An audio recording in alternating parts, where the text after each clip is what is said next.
Somewhere out there's a demand with no supply. Điểm xấu thế.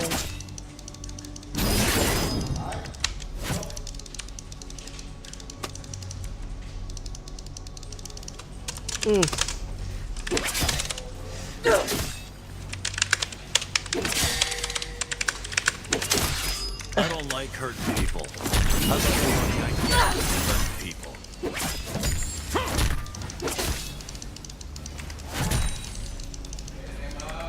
Endure!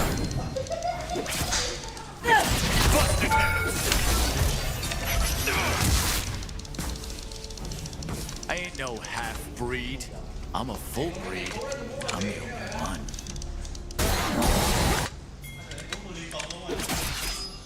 An ally has been slain. Ok. Thằng rừng chết mẹ. Hey, anyone know whose teeth are stuck in my knuckles?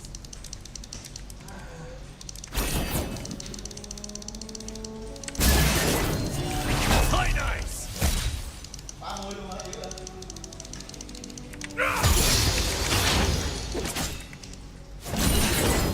Ionia. Place was so damn quiet before I came along. An ally has been slain.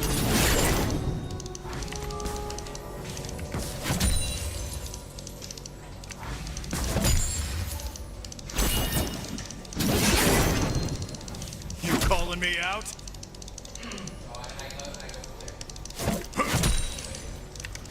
I bring the light trap!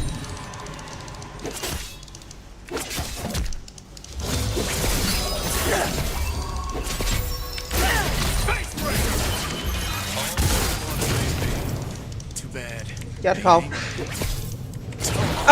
Chết luôn. Mighty fall. Enemy has been slain.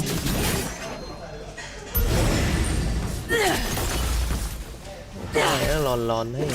An enemy has been slain. It ain't how many times you get knocked down. It's how many times you get back up.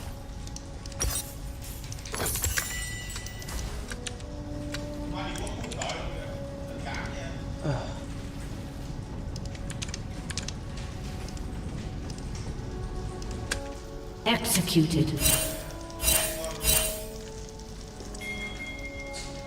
I don't bother with jabs. If you're throwing, throw it hard.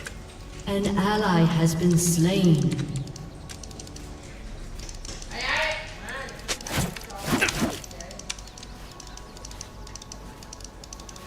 Shut down. Violence is my business, and business is booming. Busted heads! An enemy has been slain. Con này bá giờ má.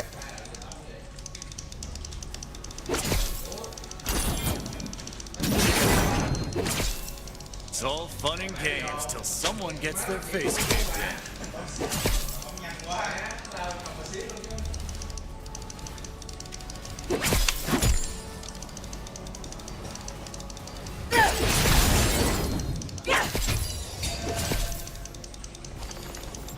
An enemy has been slain. Than a guy who makes something of himself.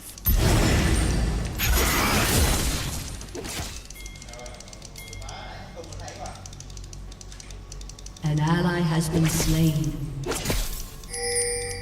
An enemy has been slain. You swing on the boss, you better not miss.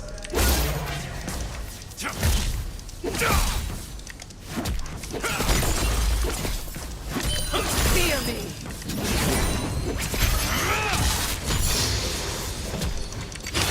Thằng rừng của mình nó có tồn tại không? Only thing an honest living makes you. I bring the light trap.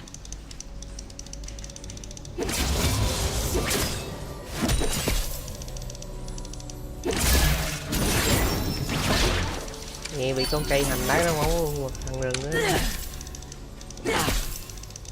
Nothing I hate. People with sleeves.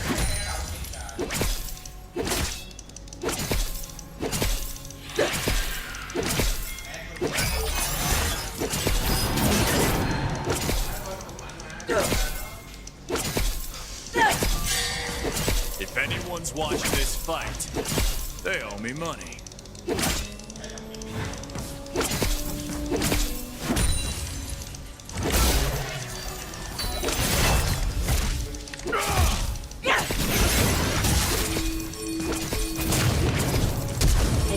Drown in holy fire! What the fuck. Your guilt was clear.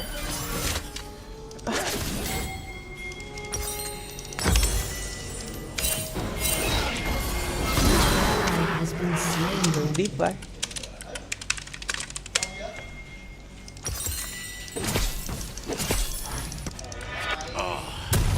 I almost felt that one.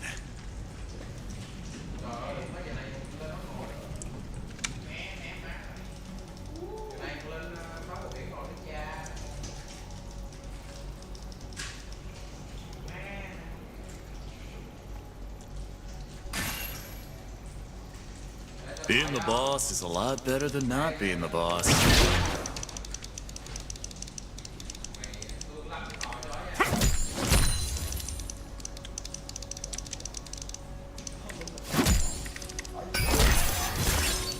Fear me!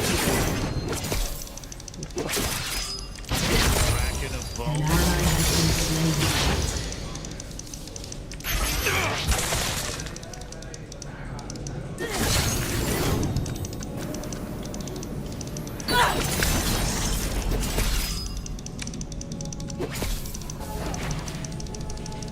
Everyone's got a plan till they get slammed into the ground.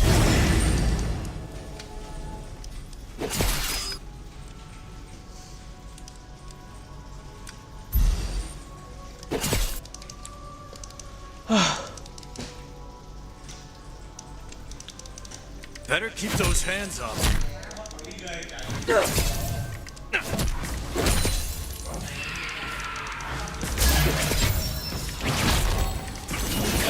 Killing spree. They call me a thug. I call me an entrepreneur.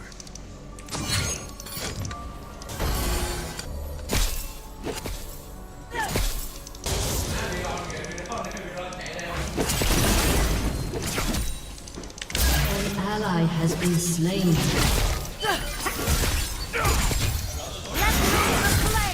Too hairy for humans. Mẹ sao chơi. Thằng lồn này có tồn tại thôi.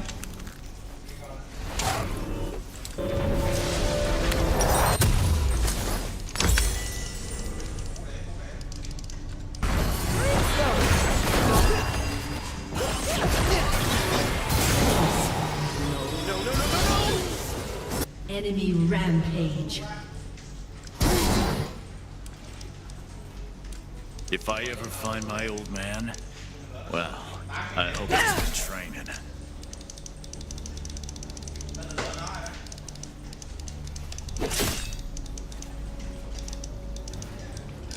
Light ice!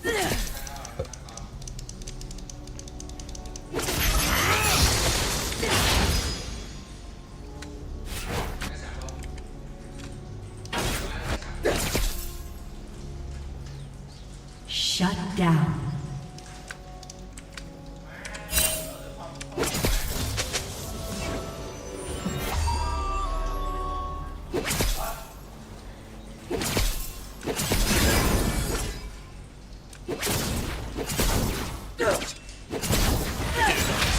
Hết hồn rồi.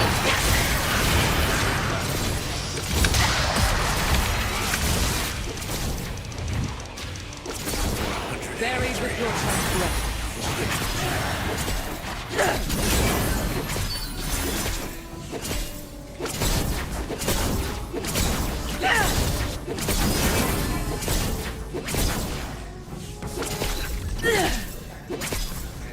Shut down. I bring the light craft! Your team has destroyed a turret. All right, I'm warming up now.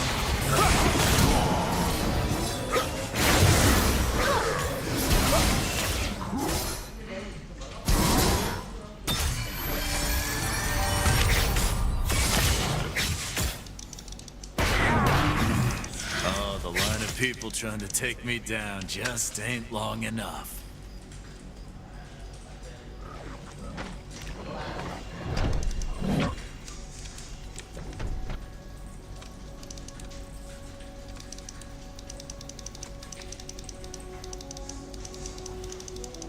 Must be a fight brewing. My first. Busted him!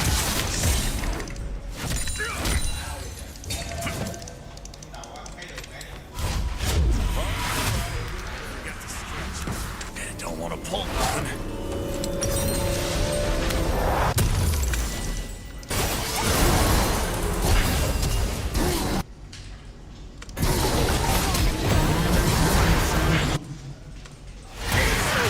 An enemy has been slain.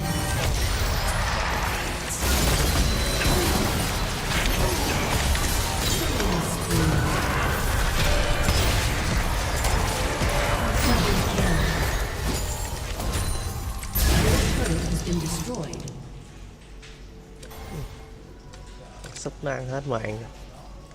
Looks like I brought my fists to a knife fight. Honestly, Facebreaker! This is gonna hurt! Thus the mighty fall. Mày tối phê rồi.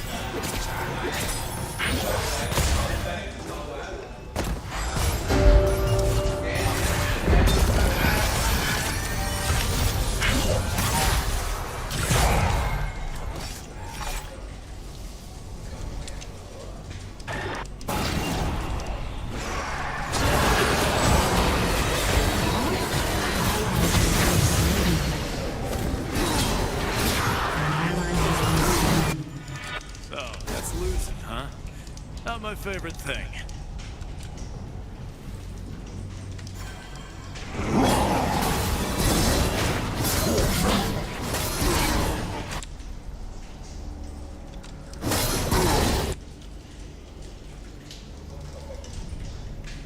You know, you don't really know someone until you fall.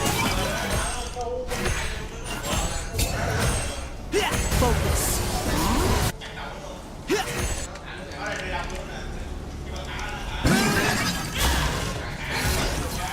An enemy has been slain. Your turret has been destroyed. Shut down. An enemy is unstoppable. An ally has been slain. An ally has been slain.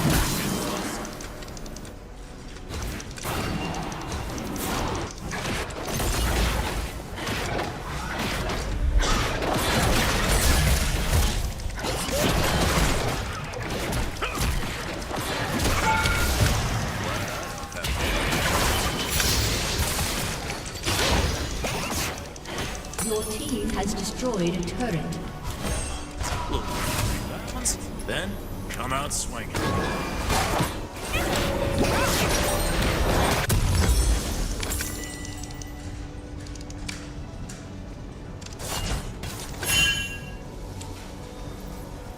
Chạy cái lên đây thằng. No tapping out my Chị Lâm farm nữa.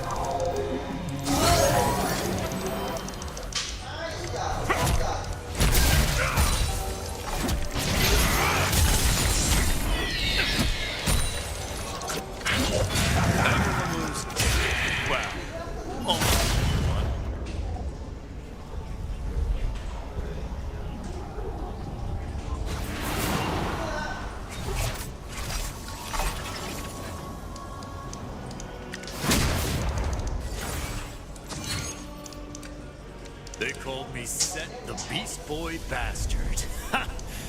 Now it's Set the Beast Man Bastard.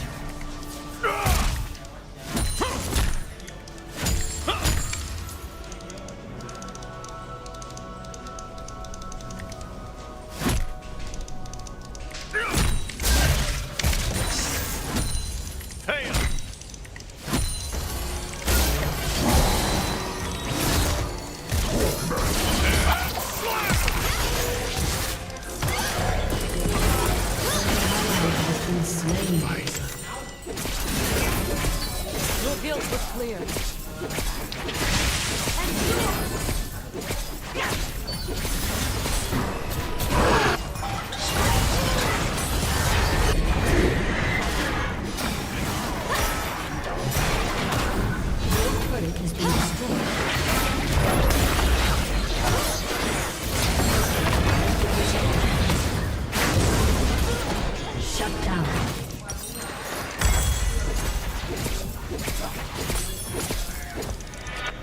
great. Did that leave a mark?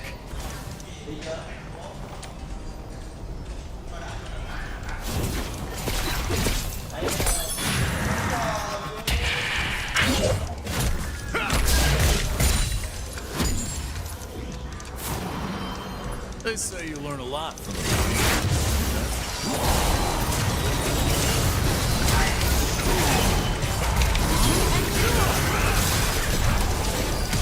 I am your salvation. โอ้พี่เก้ดูครับ He's for life.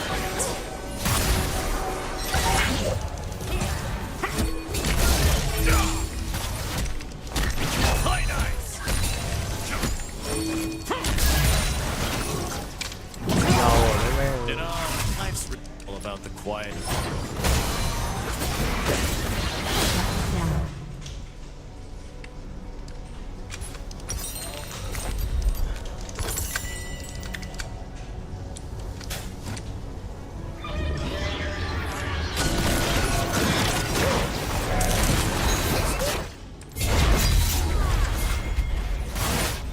I remember my first fight. Wipe my tears.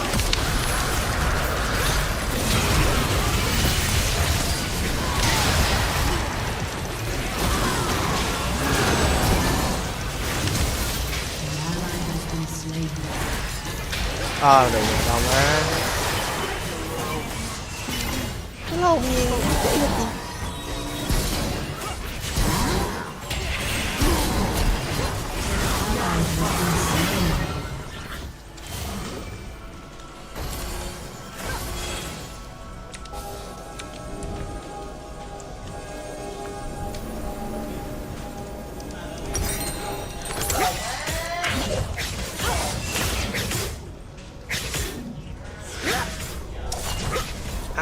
ผมเสา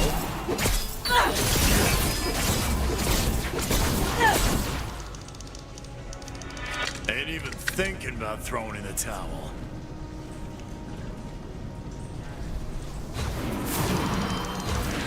An ally has been slain.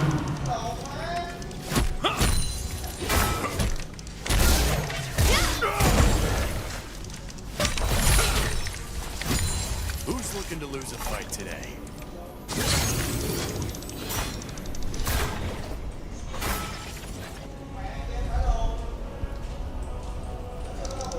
Your turret has been destroyed. I used to risk my neck.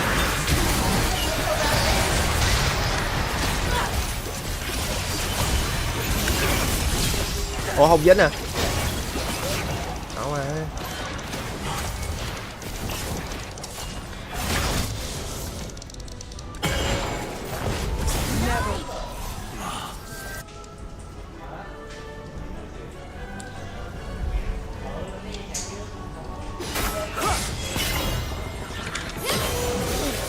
สอบ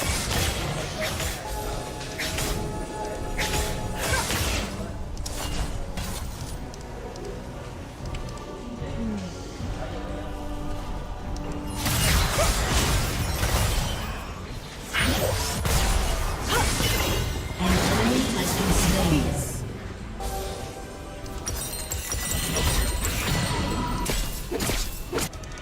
Well, Your turret has I been give you destroyed. one. Punch life in the throat. ทำไมเขาพูด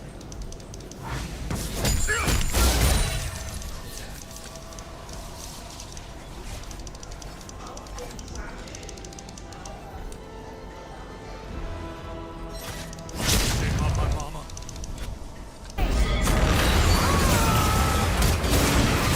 Ally has been slain. An enemy has been slain.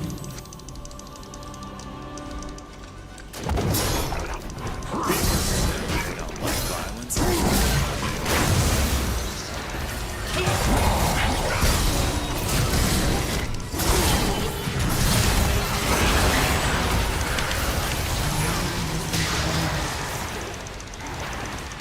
An ally has been slain. Mama always said I had her too.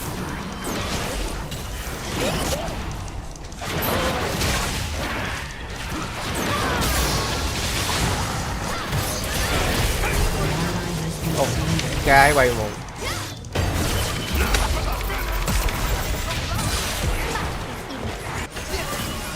Enemy double kill.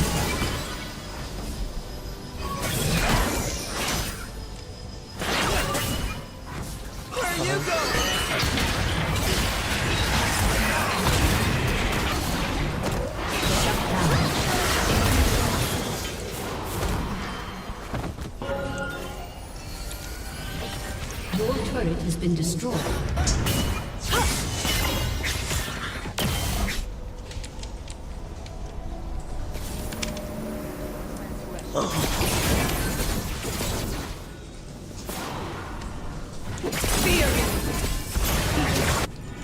It ain't how many times you get knocked down.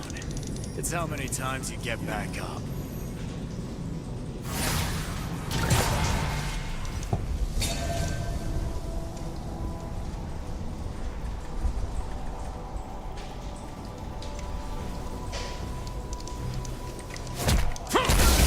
Every single one of them thinks they're the one to beat me. Okay.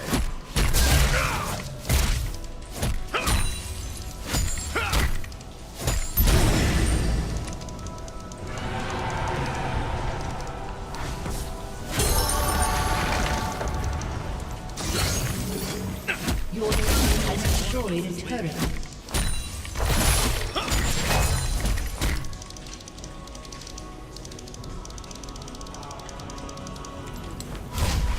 Hold on.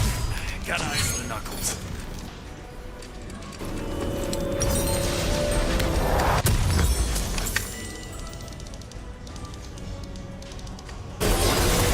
Killing spree.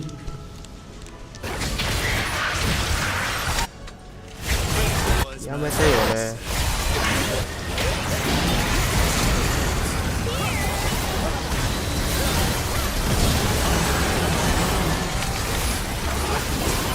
Enemy double kill. Aced.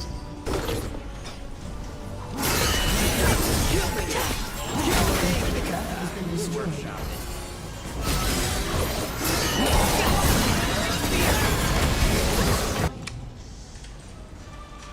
Your turret has been destroyed. Defeat.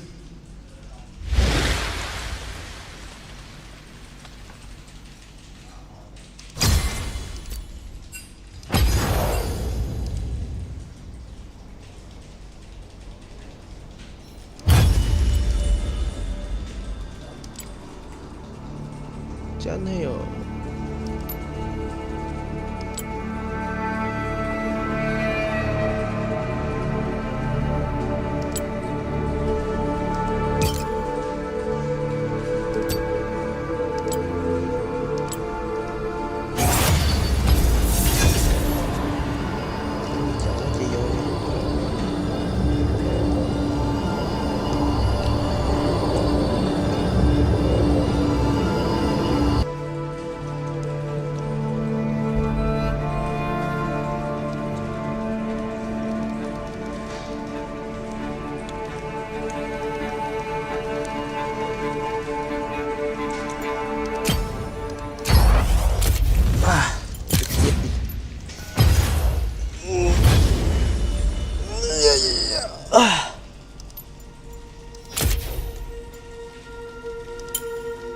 Sao nó cứ bắt mình chơi một sao vậy?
like?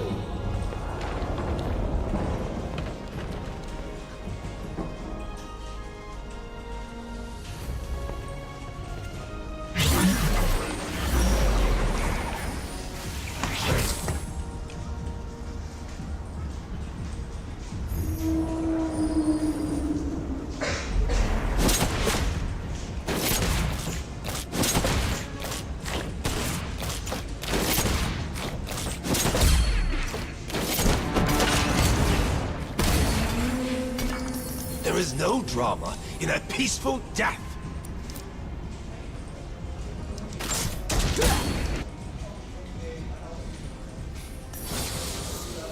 The heart of Piltover is its people.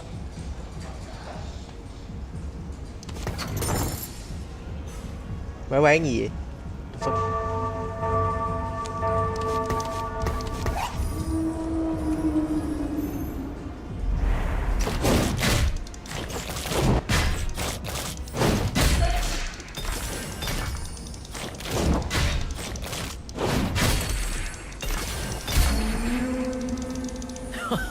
You think you can beat me?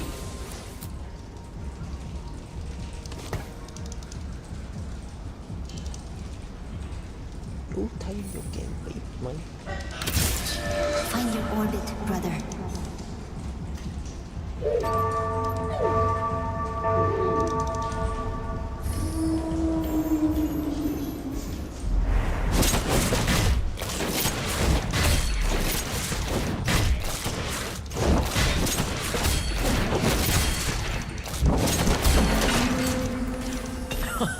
You think you can beat Đâu gì me? trời.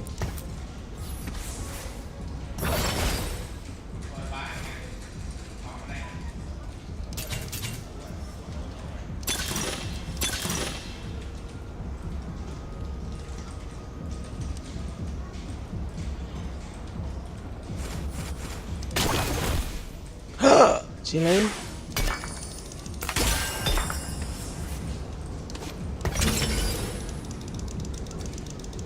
Lên hú phù thủy.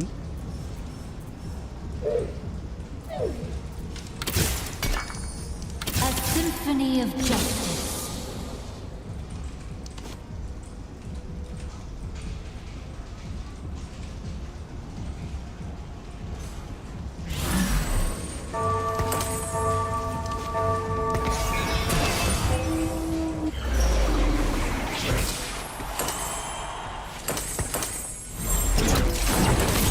Forced equilibrium.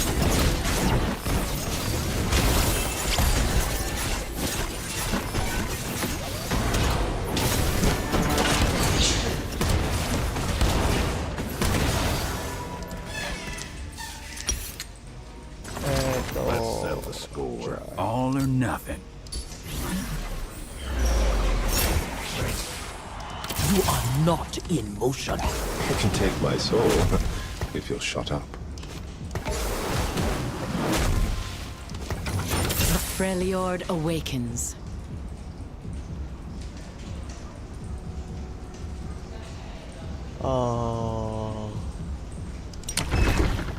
Có luôn. Wow.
Máu à? Phải là cục máu chứ.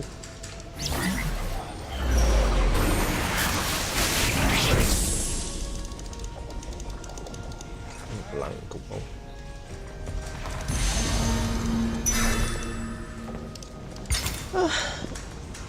Lượm cục máu, cầm máu nè.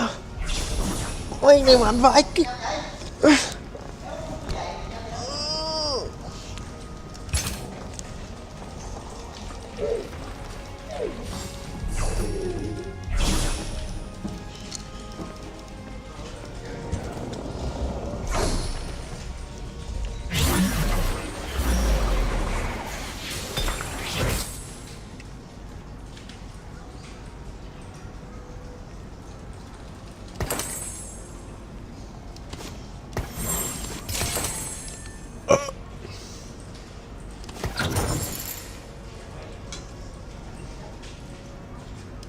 Oh, Cyan! You escaped too? And you're here with me.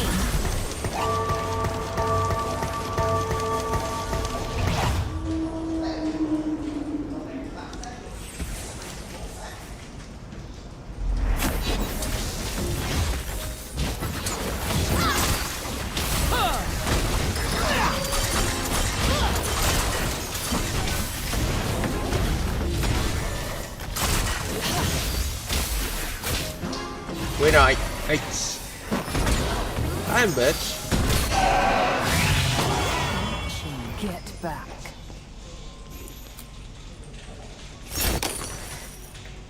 Looks can be deceiving.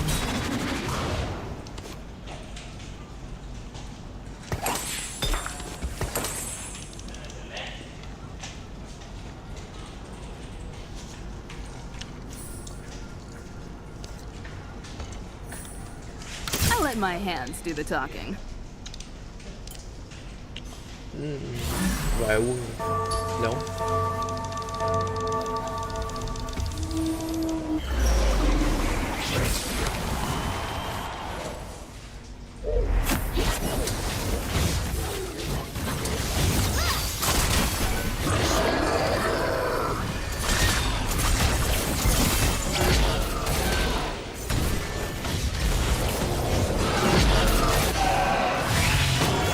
Change will this wind bring? Chơi thì cũng được.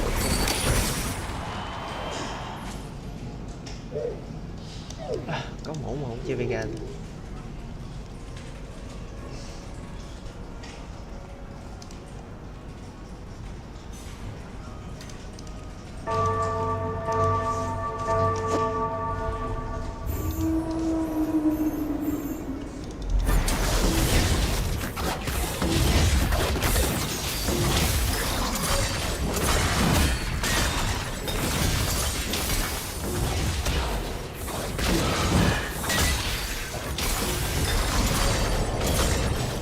Go.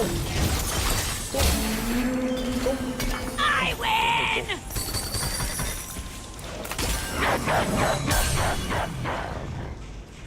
Nice.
When does the killing start?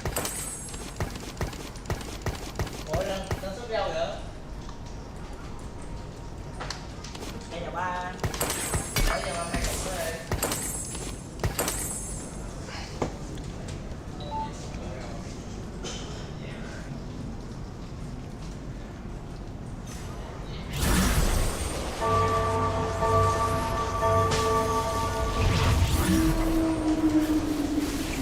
Return the crown, butcher, or I will carve it from your face.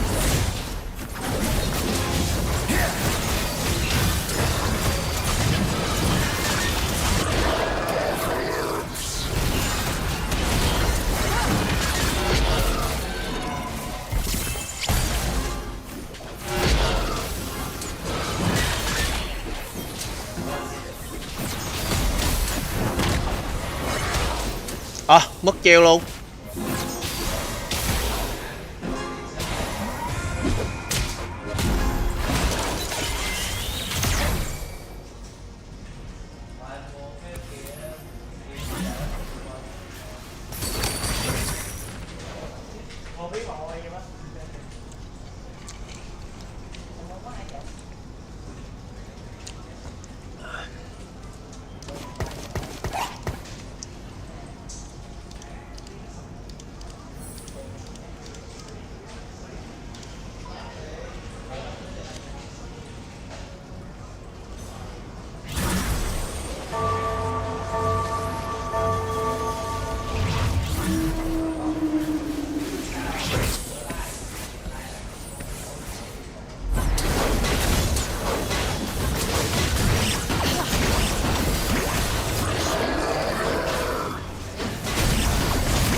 Đá đâu thế.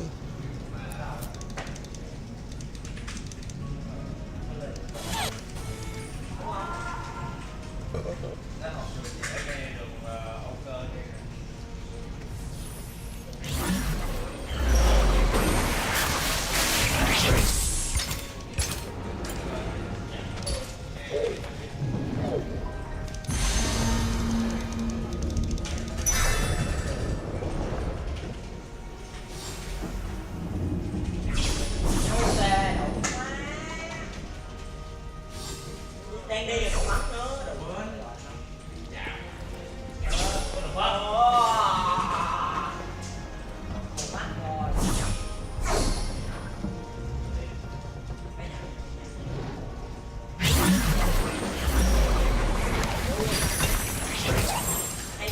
Artorius awakens.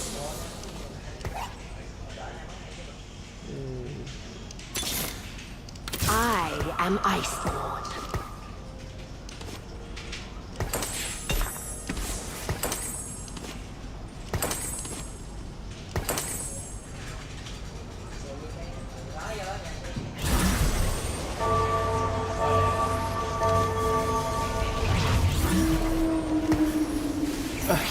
Gì ăn vô phải là đủ rồi.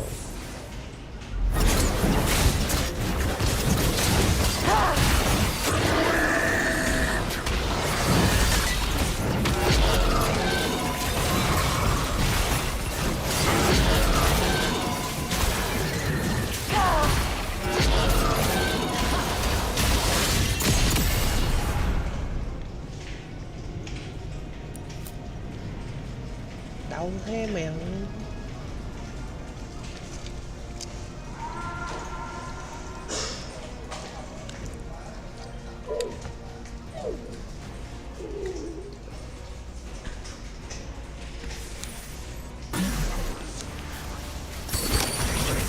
The cold does not forgive.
Má không có giọt nước mắt nào luôn.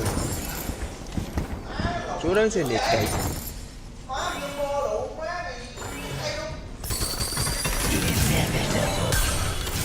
What the fuck?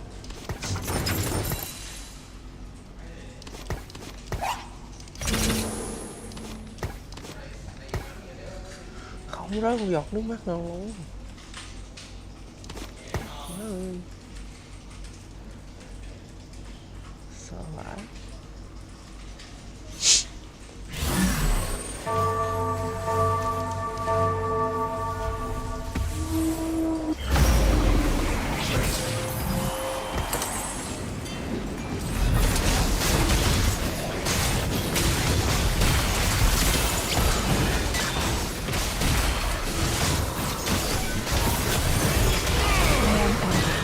I am everyone.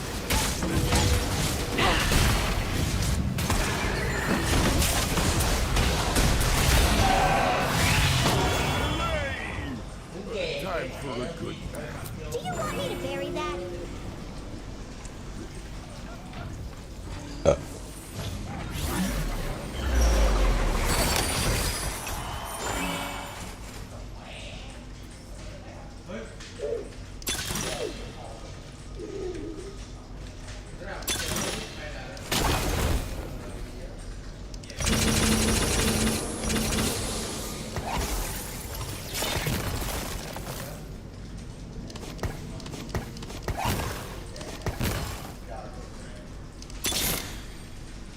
The cold does not forgive.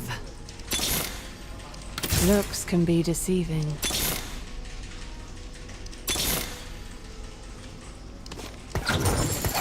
Embrace the cosmos.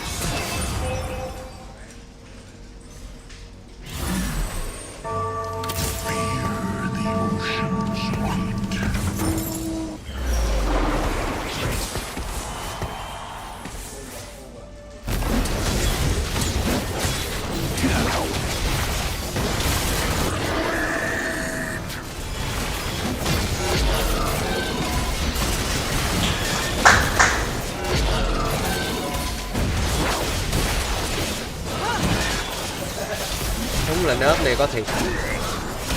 Nó ra trái ngon.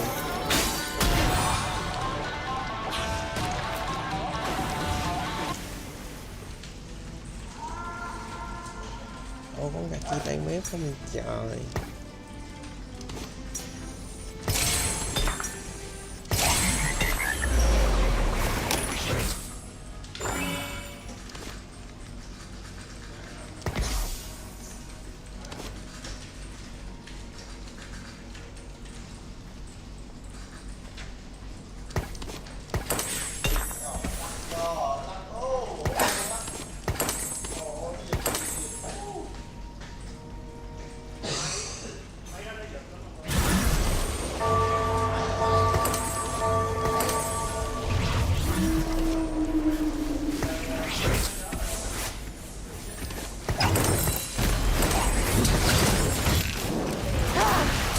Justice!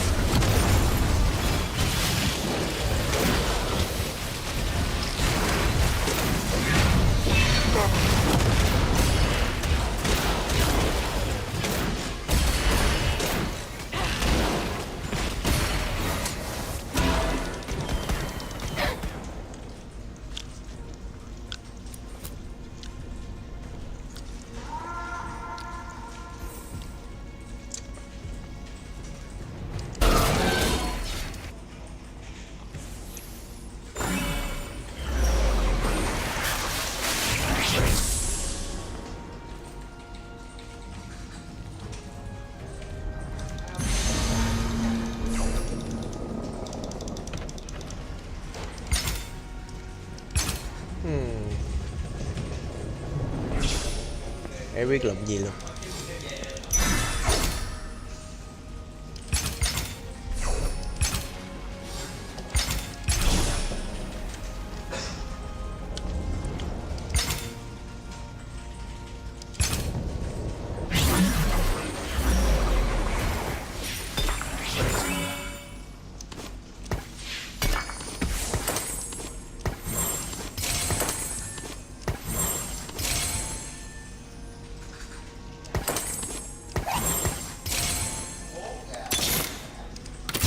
my temper.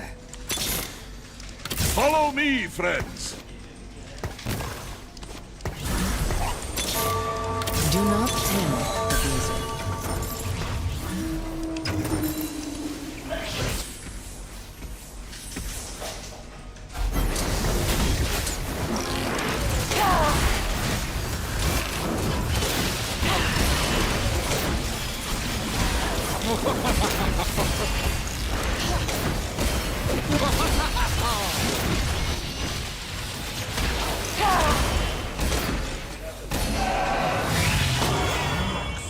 Suffers no cowards.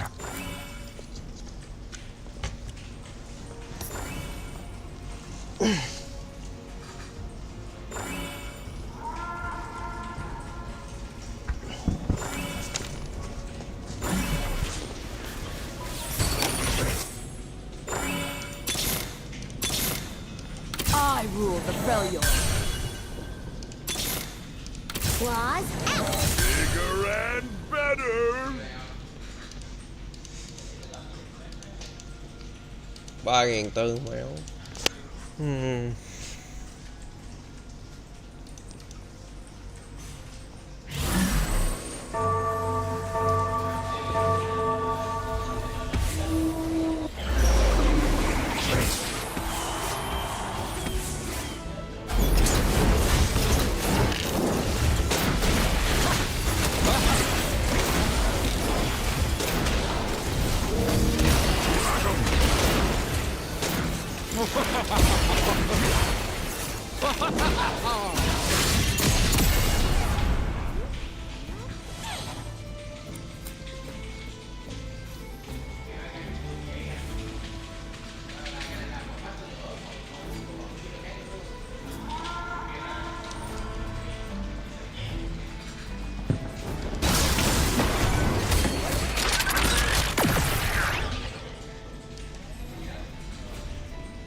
Ủa, con sai hình 1. Hèn gì đéo lên nổi. Còn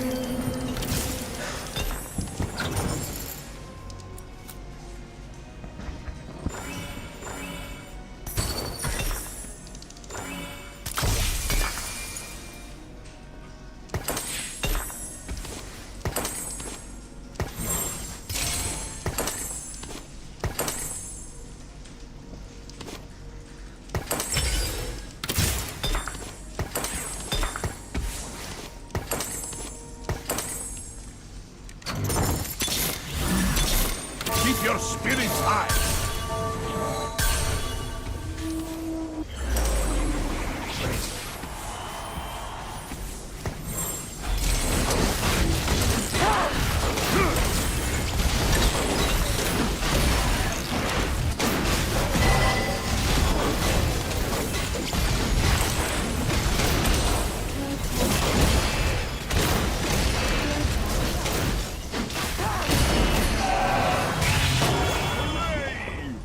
Time for a good nap.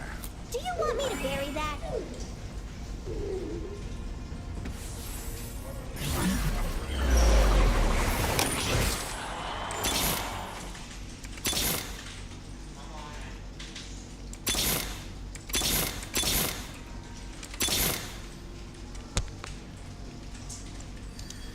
con này đâu lên được. Thằng này lên 2 thì mới unlock được. À, kỹ thế nhỉ.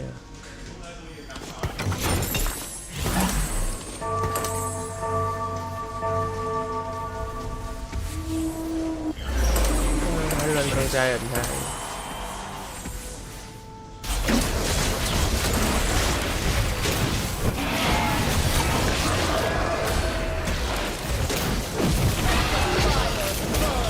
Đấy, con ngon luôn.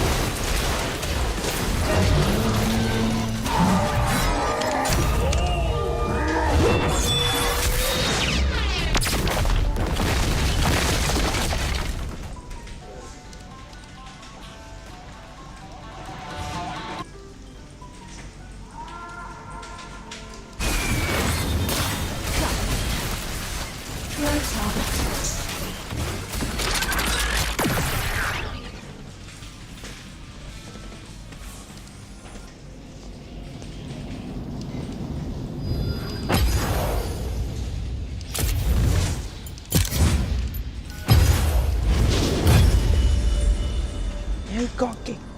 Fuck.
Ooh. That was the question.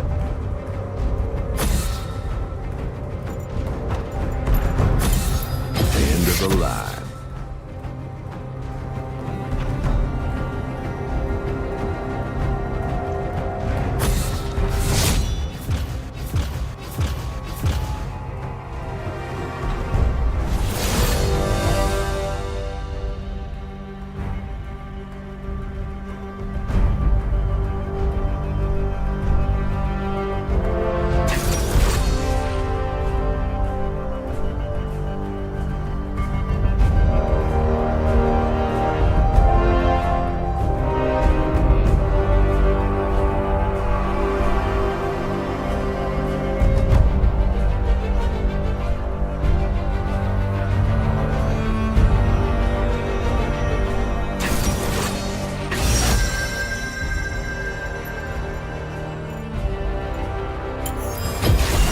Better to fight than to live in fear.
Because by repeating it, he makes that a kind of drumbeat, a rhythmic pulse. So that is the most ancient form of writing. That was how people remembered, because people couldn't read. So even if someone wrote something, they would perform it. The repetition of phrases, it was the best of times, it was the worst of times, from Charles Dickens. Or the Bible.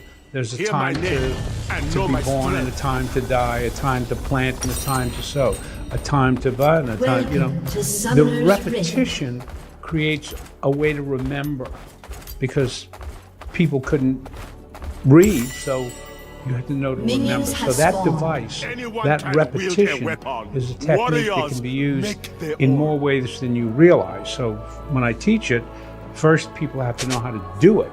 You know, it's just how to do it. Then you learn many different ways you can use it. There can be subsets of the repetition with different repetitions. Abraham Lincoln's Gettysburg Address. See, these people around that time, they Surrender studied what is was a called weakling's the Greek word. and Latin revival. And that was one of the things you studied if you went into politics or into religious preaching, was the repetition. You studied that.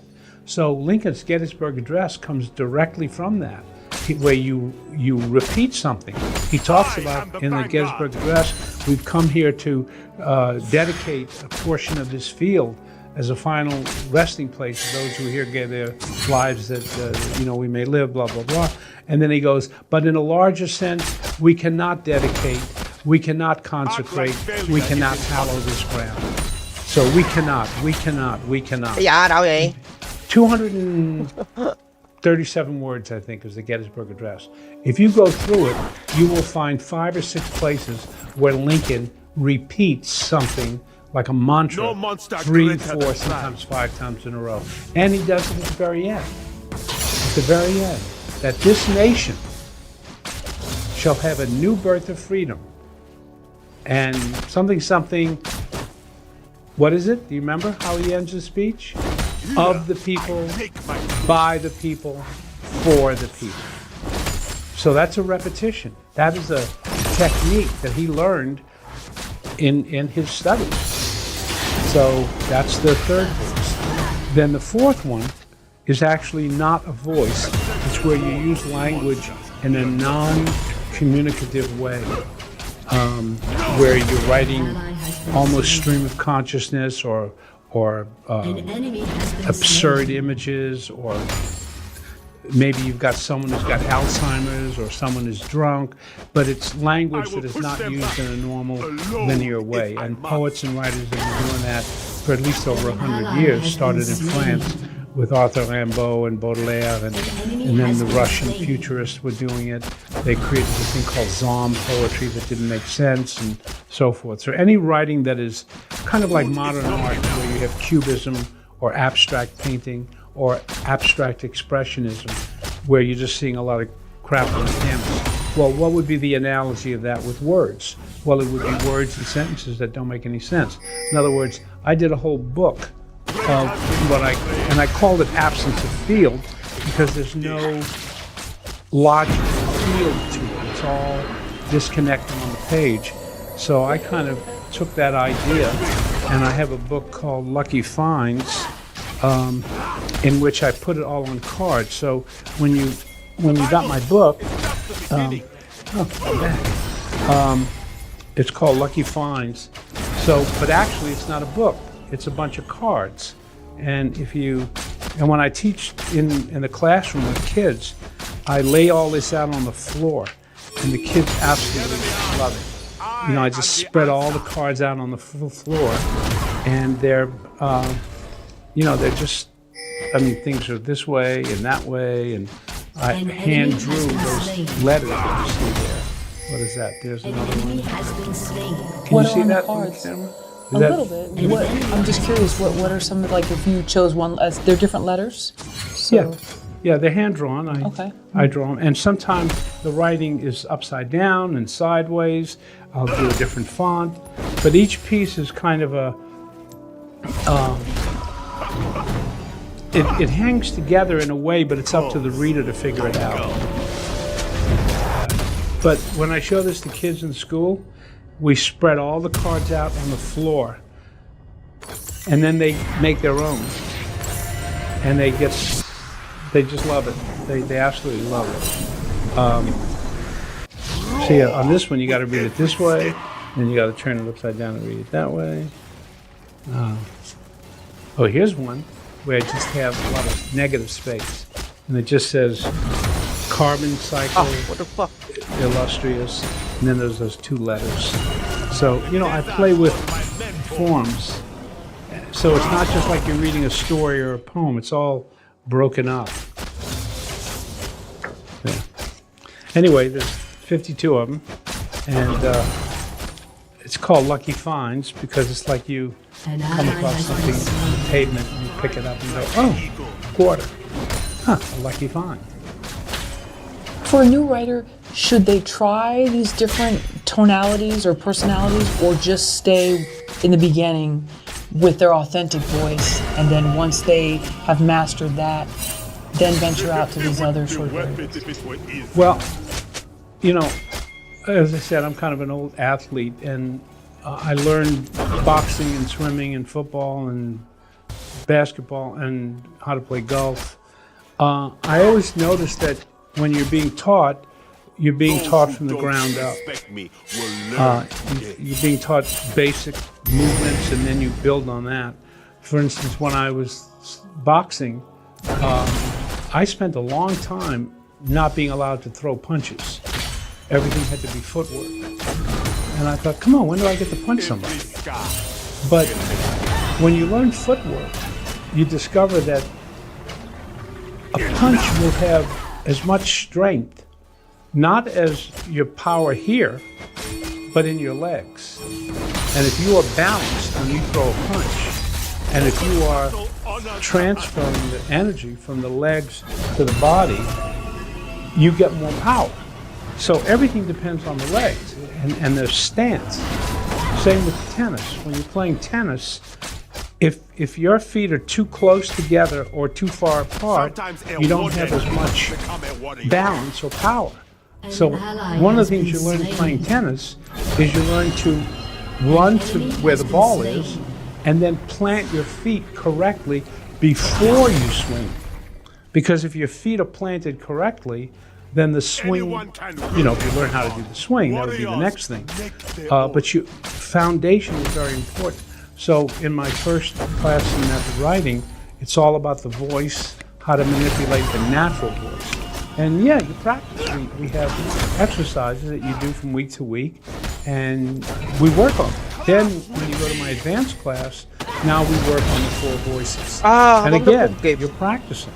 And at some point, we have an exercise where you get a pair of dice, and you throw the dice, and each number corresponds to one of the concepts you've learned up to this point.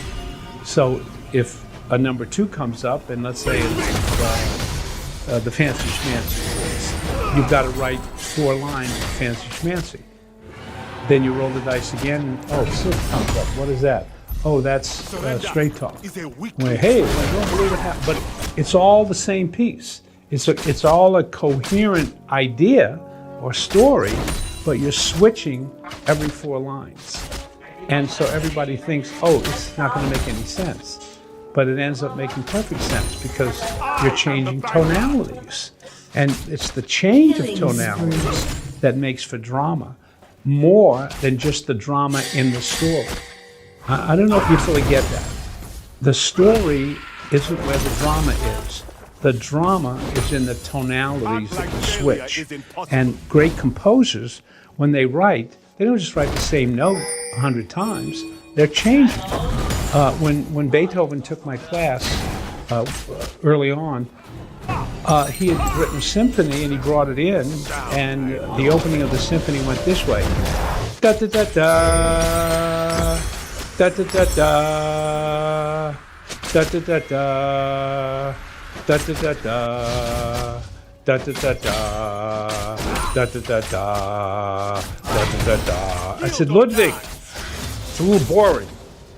You're doing nothing but the deep voice. Why don't you do like the straight talk voice, you know, where you get high like that? And he said, oh, yeah, I got to try that. I will do that next week. And then he comes in next week, and he did the deep voice, but then he switched to that very light voice.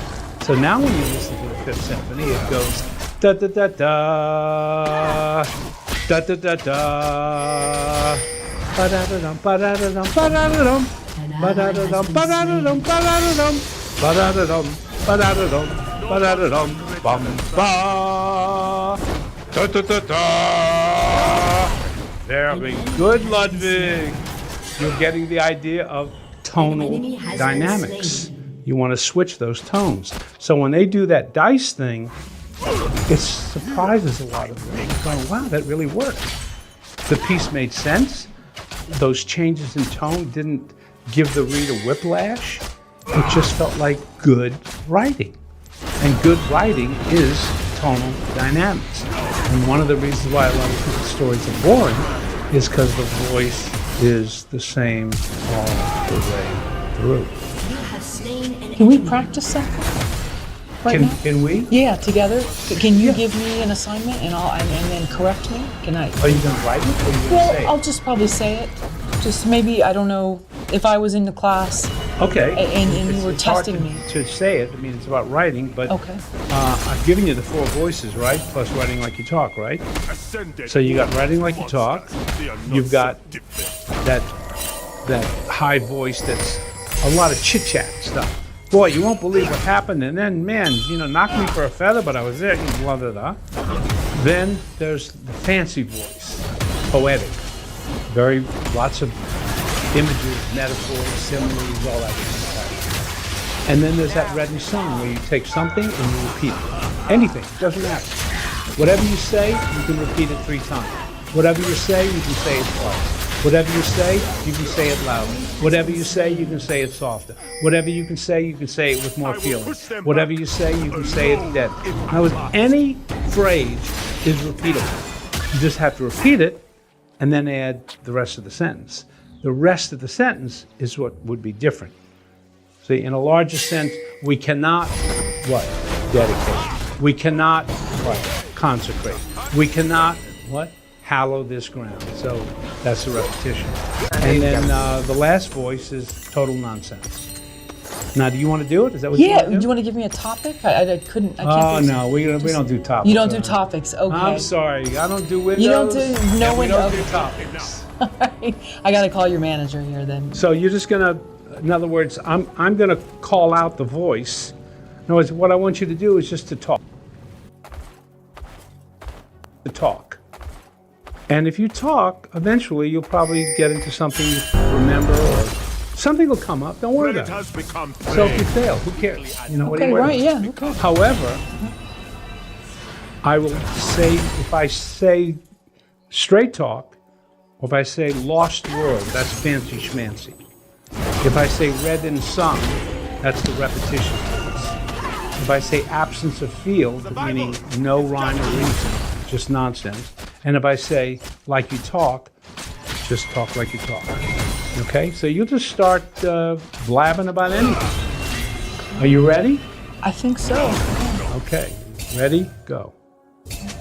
I'm noticing that food prices are going up a lot. Things seem very expensive, and I'm not quite sure why, but Straight talk. it's really, you're going into the market and I'm noticing a $1 increase in what I normally buy. No, you're still talking like you talk. You got to get that high voice. I went in the market like, God, what am I, crazy? Did I get it? Okay, got to go up there. Okay. So keep going, straight talk. So I'm at the market the other day and there's this woman and she's in my way and I'm trying to get to the food and the stuff is not on sale like I thought it was supposed to be, and then I see Read and that... sung. Sorry, that one was the... Repetition. Repetition. The desert was my mentor. The food that we eat brings us life, but if life brings us nothing but bills and duty and chores and errands, and they don't take us anywhere. And Lost like, world. Fancy schmancy. oh. According to the GDP, let me rephrase that. It's hard to do it when you're Yeah, talking, it because we is. don't talk that way. No. See, It's almost as if I'm writing a letter or something. It has come to my attention that food prices have escalated beyond the normal day-to-day. more poetry. Come on. Fancy schmancy. It has come to my attention that food, which is life, which is what sustains us, which is what gives us a reason to be with our loved ones and break daily bread and love one another and come together as community. Good, but you're not writing in that style. You're still talking. talking like you talk. Okay. It would have to be poetic bullshit. Okay, I thought it was, but Because no, Okay. you were doing not good phrases, Okay. but you could talk that way. Okay. So, but you got to write poetically. And what's the one that's abstract? Where Because life streamed out like a rhythm upon the cloistered hills of existence, breaks however many stars that fuel the clouds that break into the heart and expose the truth of your own soul, rigid against tribulation, striven against death, broken open against life, the platitudes of existence and the small icicles that form inside the caverns of your soul break out of you. You know, that's bullshit. But that's lost word. You got to be able to do that. Okay, wow. Okay. And it's hard to do it when you're talking. See, that's why this is about writing. It's not about talking. Okay. So it's harder for you to do that. But that's what you would have to shift into. And then keep going. Absence of fear. And that is where I'm almost ask not what your country can do for you. but No, you're making sense. Oh, okay. Well, okay. So, food, life, love, death, honor. That's a Sometimes field. a warden must Because become you're a saying warden. one word at a time, each one is different, but that's a field. It's a logical progression. So each unit can't be the same as the one before, or else you're establishing a field, like an electrical field, a gravitational field. This is no field. So the words and the phrases are like all jumbled up. But if you just do the same thing, that's a field. So you could do two of them, but then the third thing's got to be a phrase. Rồi mày làm ít lên nào. Then another phrase. Then something else, you got to just keep breaking sentence structure around. You have to practice these things. They're not as simple No, this is as you difficult. think, Very difficult. Yeah. Custom shaved nether of any kind of the sofa retains black teeth of soft.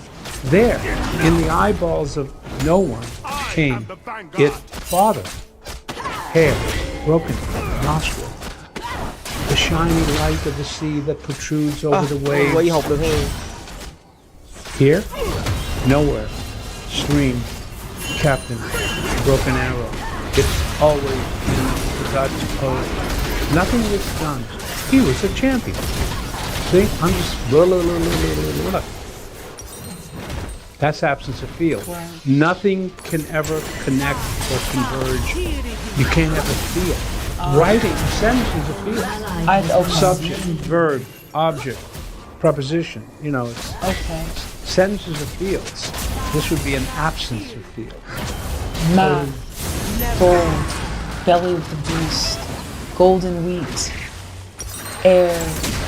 Something long now, because you've done a lot of short things. Ask not what your country can do for you. Good. Don't finish. Ask not what your country can, and then stop. See? Okay. But that's a technique that's been used in writing in the 20th century by a lot of writers, including James Joyce, the stream of consciousness. And you might do that if you were having a character who was either having a hallucination, or they were demented, having dementia, or someone was falling, and you're trying to, what it's like to be falling, what goes through a person's mind. Not in normal sentences, but everything is colliding because it's all happening in 5 seconds as they're falling. So you could use the technique to, if someone's drowning, you would use absence of field for that.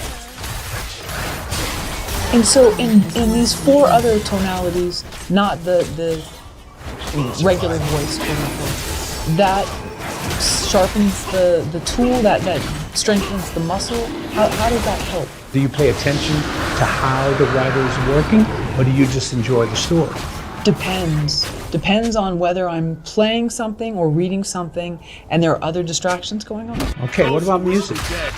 Well, do you listen to any kind of classical music at all? Yes, I have. Well, have you ever listened to Bruckner and really paid attention to what Bruckner does compared to, let's say, Brahms? Bruckner is absence of field, a lot. Bruckner's got tonalities and changes that are very mysterious and very sublime, whereas Brahms has got these melodies that roll over, almost like to be read. So if you pay attention to writers, and you pay attention to composers, and you pay attention to almost any kind of art, Picasso, any painter, you will see that they do different things all the time. Yeah, they might have their basic, I'll say, writing in their own voice approach, but they use all these other techniques. The next time you read a book, you know, a good novel, I promise you, you're going to see writing like you in your own voice.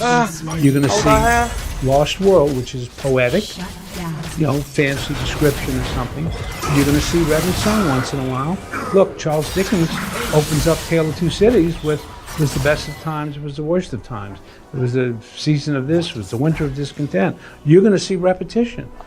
You're also going to see absence of field sometime where the work is very stream of consciousness, whether it's James Joyce or Virginia Woolf or Toni Morrison or writers who do that.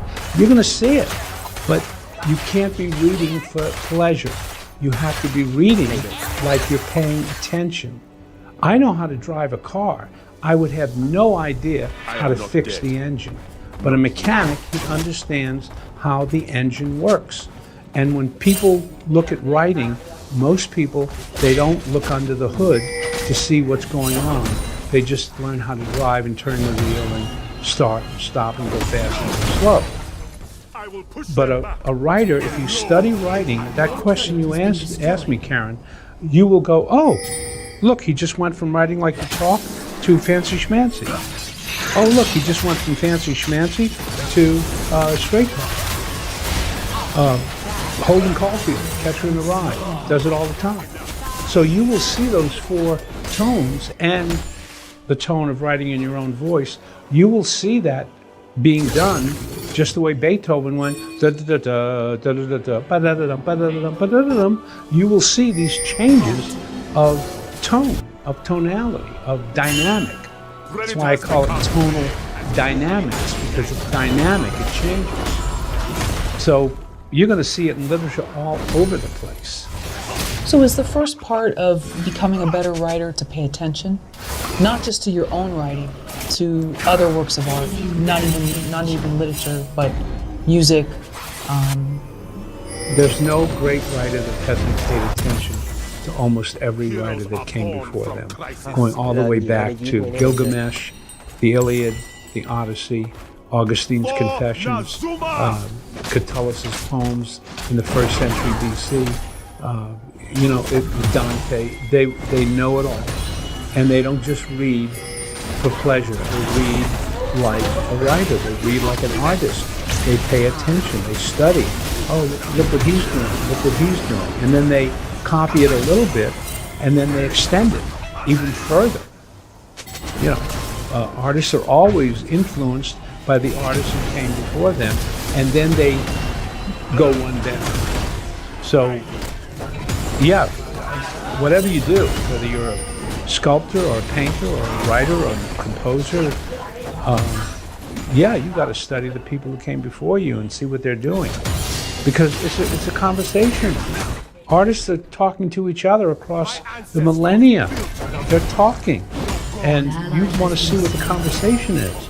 You want to know what Dante said to Shakespeare, and what Shakespeare said to Homer, and what Homer said to Philip Roth or Anne Sexton. You know, what are they saying? Not in the message, but in the technique. In the technique. Oh, look what Bruckner did. Look at the way he extended that chord and did a variation. That was interesting. That was different from anything Beethoven did. Oh, look what Mahler did. Look how he did that. You study it. Any composer, you ask them, man, they've studied them all. So being conscious and you want to see absence of field? Check out Elliott Carter, oldest. He might be dead by now, but he was in his hundreds last time I heard. He wrote a string quartet just recently. Listen to Beethoven's last 6 string quartets. A lot of that is absence of field. As a matter of fact, if you listen to Beethoven's Piano Sonata 110 or 111, I was listening to it one day, and there's like a 4-bar section in there that, if you hear it, if you're listening, you'll hear it. It's jazz. Where he got it, I don't know. I mean, boom. But if you listen, all of a sudden it's jazz. And then it goes back to the normal kind of progressions that they did in Beethoven. So the string quartets, his late piano concertos, you're going to hear a lot of stuff and you're going to go, whoa, where'd that come from? How did he do that? Because as an artist, you always want to see not what did they do, how did they do it? How did they create that? It's not about the plot or the story. It's about the technique. How did they do that? How did they do that? How does a writer know they've written something in their true voice? I think you know what true writing is. You know what it is. I mean, I know when I'm bullshitting. How do you know? You just know. I know it. Actors know it even in the middle of doing it. Actors can be in the middle of a play and at some moment they can go, uh-oh, I'm bullshitting. And then actors have techniques to get them back grounded. They look at the other actor, they connect with their being, as opposed to acting. So, you know when you're bullshitting. Now, with writing, it's not about whether you're not being true, it's about, are you writing sentences that you wouldn't speak? That's the difference between writing in your own voice and writing in those other 4 tones that are not a natural voice. Read and Sung, Lost World, to be Straight Talk, and Apples of Field. Those are not natural voices. Those are literary. You wouldn't write like that were it not for the fact that we live in a post-literate age. I mean, you read books, so you have learned from school how to write like a writer. You write that way all the time. You use prepositional phrases and participle clauses because it's writing. You put in adjectives and adverbs like you bought a stamp collection kit full of them and you're using them. You wouldn't do that if it weren't not for writing. If this was a pre-literate society, everything you write would be like you talk because there would be no other way to write. But once you start developing these techniques or styles, then you learn that in school and you mimic that when you write. And when you want to be a writer, you throw in adjectives and adverbs and fancy verbs. You don't say he said, you say he responded. When was the last time you were talking to someone and saying, yeah, and I came home and I asked my brother what he was doing and he responded by saying, well, no, you don't do that. You say, I said, where did you go last night? And he said, well, I stayed out. And I said, the whole night? And he said, yeah, the whole night. And I said, you're going to get in trouble with mom and dad. And he said, that's how we talk. We don't go, he responded. And then I murmured. And then I averred. And then I retorted. You learn that in school. You wouldn't write that way unless you learned it in school from writing. So you attune yourself to the difference between writing like you talk and writing.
In a literary way, Just like a musician knows when they hit a flat or a sharp note. They hear it. So if I'm sorry. You can hear it. If I'm writing and I know that, not that it's garbage, but it's not true, it's not authentic, it's BS as to what you said earlier. Okay, what do you mean by true? Well, that's what I'm trying to determine. Well, but authentic writing and something being true are two different things. Okay. I can lie, but I can do it in an authentic voice. How is that? We do it all the time. We make up stories, we lie. Well, all of a sudden we lie, we start doing it like a writer. If we did that, everybody would know we're lying. Sometimes we lie better than when we... Look, the truth is just the facts. Saying the truth like you talk is the issue. Lying like you talk is the issue. Ask me to make something. Okay. Let's suppose you're an attorney and you're presenting your client's case, and maybe you know your client's guilty, but this is your job to defend the person. The person's maybe involved in a Ponzi scheme, and maybe they had kids to support and their back was against the wall and they had to do what they had to do, and it's your duty to defend this person. And which one of those sentences you just said are not like you talk? It's your duty to defend this person. I don't think I would say that. You wouldn't say what? It's your duty to defend this person. You wouldn't say that. I don't think so. You just said it. Right, but I don't think I would say it in my real voice. That's your sentence. Okay. You're not talking like a writer. You're talking like a person. A person, okay. Hey. You're writing like you talk. Okay, so then help me out here. So, because we're doing like a little bit of okay. Okay, so then, is that my authentic voice? You can't talk like a writer. You don't know how to do that. But you know how to write like a writer, because they're two different things. And it's very hard for someone who thinks that writing fancy is how they talk to say to them, no, don't do that. You wouldn't use that adjective there. You wouldn't use that adverb there if you were just talking. Then people have, just like with acting, sometimes people are overacting and they don't even know it. Oh, they think they're great, but they're overacting, you can smell it a mile away. So you have to develop what Hemingway called a bullshit detector, where you can know when you're writing an authentic sentence. This doesn't mean it's true. It could be a lie. That's not the issue. The issue is, are you writing, are you acting true? Look, if I'm going to be Hannibal Lecter, I don't eat people's flesh, but I got to act like I do. So it isn't about what the story is about. It's about my ability as an actor to look real, whether I'm talking about eating flesh or talking about eating a ribeye steak. I still got to be talking and performing like what I'm doing is true. So when I write something that's a lie, I still got to write it in my natural voice. And if I don't, I should know how to do that and do it on purpose. But that's writing. It's very hard for people to talk like in poetic form, or it's very hard. We're not trained that way. Gore Vidal and maybe William Buckley could do it. You know, they could pontificate.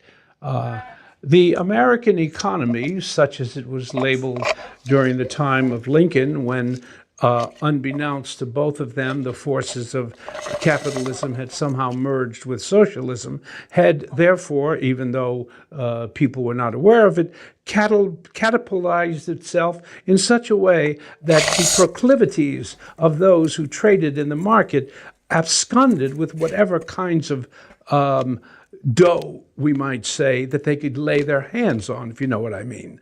See, that's William Buckley. Nobody talks that way. That's Buckley or Gore Vidal. They know how to speak like that. If I'm a defense lawyer in front of a jury, I'm going to talk naturally. I'm not going to talk like a professor of English.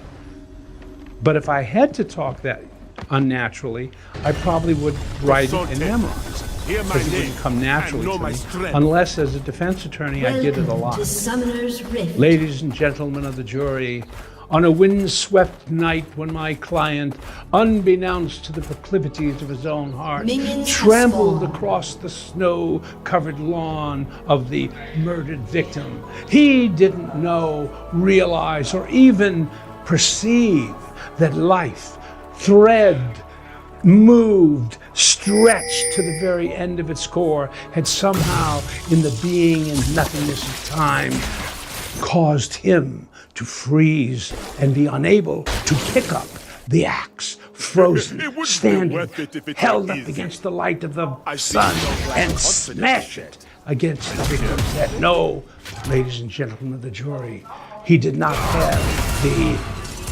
intestinal fortitude to advance step by inch and step by foot into the den of the victim's own activities. See, that's not how you talk. That's a lot of bullshit. But it doesn't have to be true or a lie. That's separate from how I say it, how I write it. You either write the way a person talks, or you write in a literary style, and you have to know the difference between the two, and you have to know when to do one and when to do the other. Just like a good actor sometimes knows how to act. Sometimes you have to act. You're being natural, and then all of a sudden you take a line and you go, "Ah, I'm going to do this like shit." Now, have you ever seen the movie, I think it's called Network? Do you know? Do you know the scene? Do you know the scene where he brings him into that room, Mr. Beale, and tells him that what he's doing he can't do anymore because he's really upsetting the whole business structure of television and money and all that stuff. So they go into that room where there's a long table and there's those green lights that they use in boardrooms. And he brings him in and he sits him down at one end of the ring, and then he goes to the other end. And then the lines he has is, "Mr. Beale, you have tampered with the forces of nature." If Tope were Okay. here, he'd Now, point out all my Ed mistakes. Beatty made Good thing we An separated. enemy has decision. been slain. I'm going to say this line like you might say An it, enemy has been slain. not the way a person is taught. Now, the line is written as it's written, but an actor has to interpret it. That's different from a writer writing something in a forced literary way.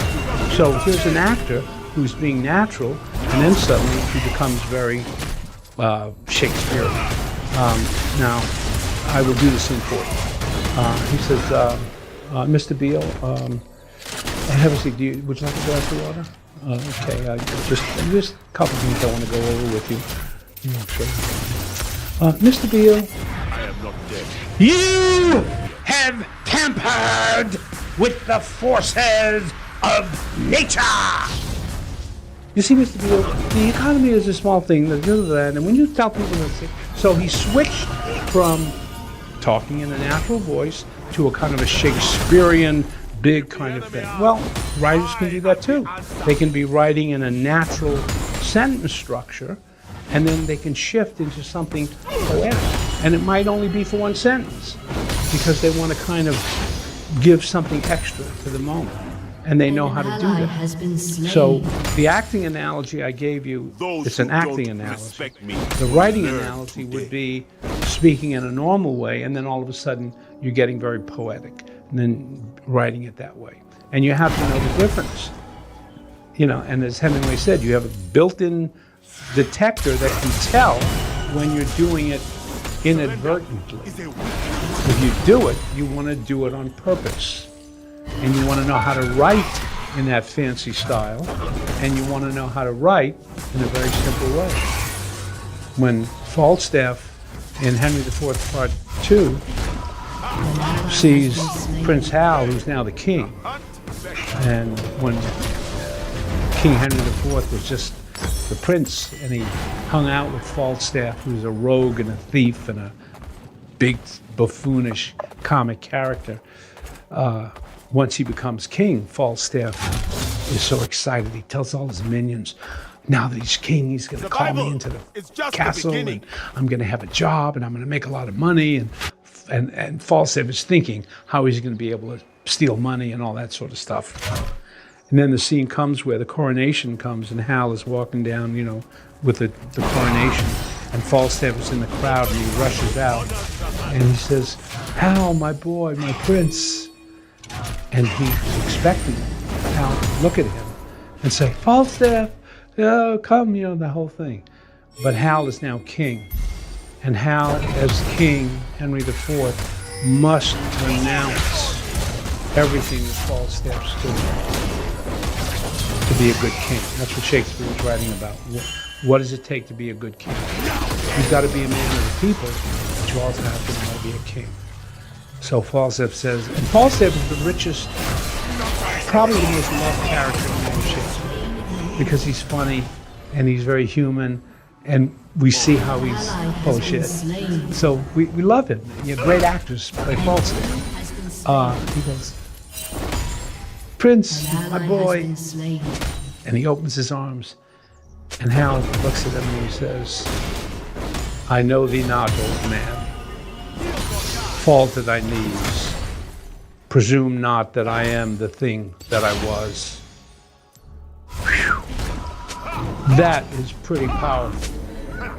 And except for the thee, it's writing like you talk. You talk about Shakespeare. I know thee not, old man. Presume not I am the thing I was. Fall to your knees. It's writing like you talk. And Shakespeare knows how to write like you talk, and he also knows how to write poetically. And if you go through Shakespeare's plays, you can see the differences and the changes, even with Absence of Field. When King Lear is on the heath going mad, blow winds, crack your cheeks, you know, and he goes crazy. Some of that speech is nonsense. It makes no sense, because King Lear is losing his mind. He's going crazy.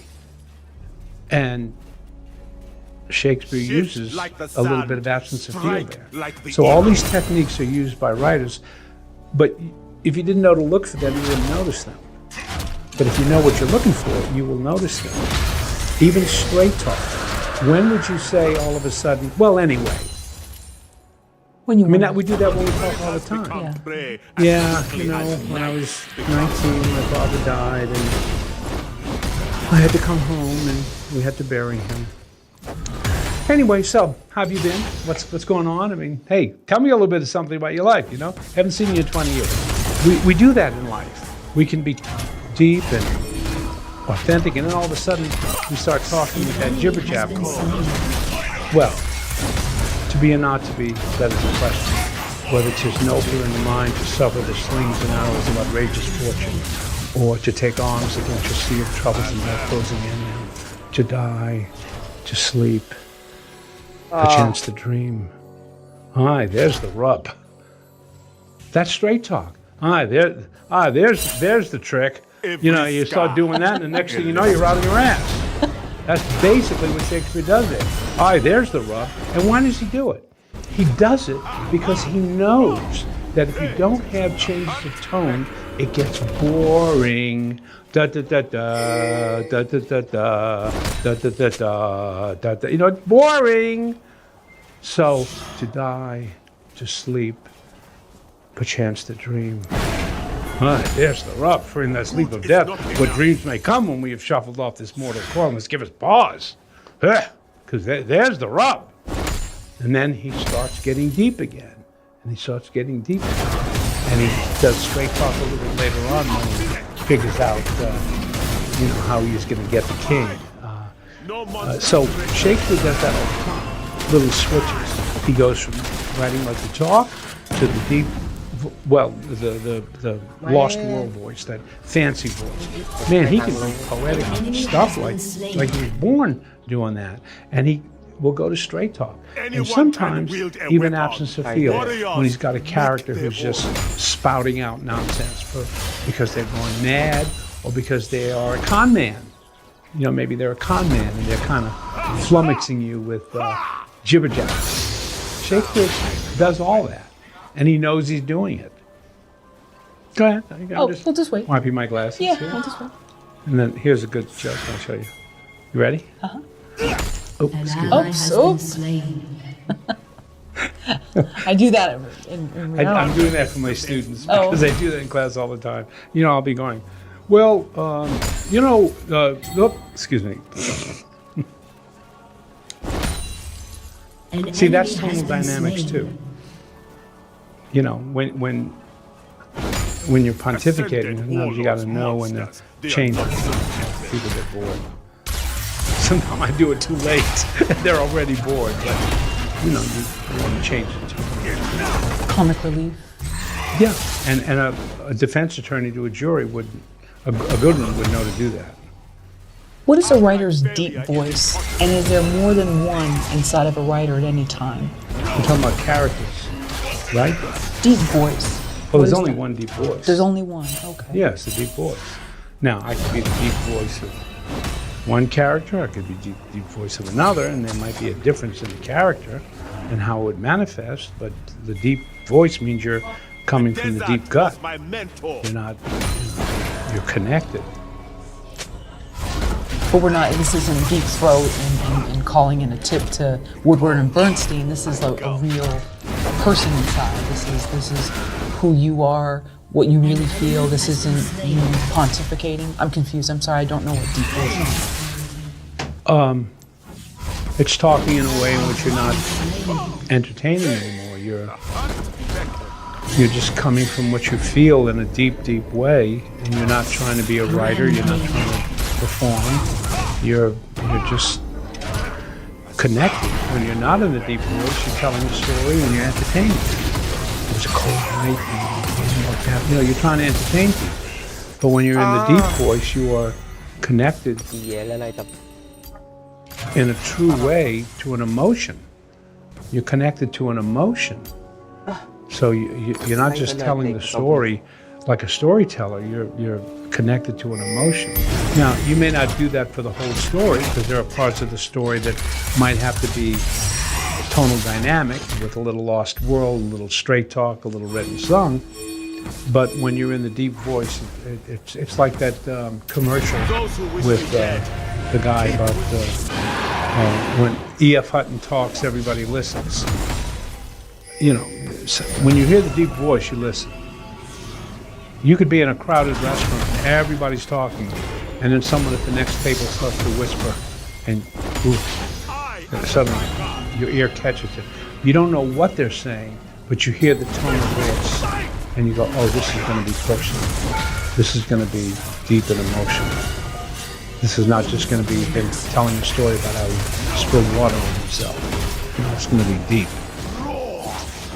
So when you were here in front of us just maybe, I don't know, 45 minutes ago, and you were telling us about the call that you got at 19, that was your deep voice. Well, I was reliving it in a way that it was emotionally coming into me, and I wasn't thinking of how do I write this or anything. I was just feeling it. When you're feeling something very authentically, you're in a true place. Can you fake it? Sure. As a writer, as an actor, you learn where that comes from, and you can go there. You can do it technically. It's a technical thing. Coming from an emotion is technical.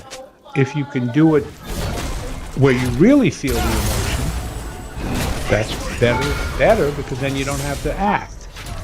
But if you're a good actor, you can find a way to feel the emotion, and then you're there. Some actors have to have a different memory to help them do that. When in Apocalypse Now, when Martin Sheen was doing something in the film, he imagined the death of his own father.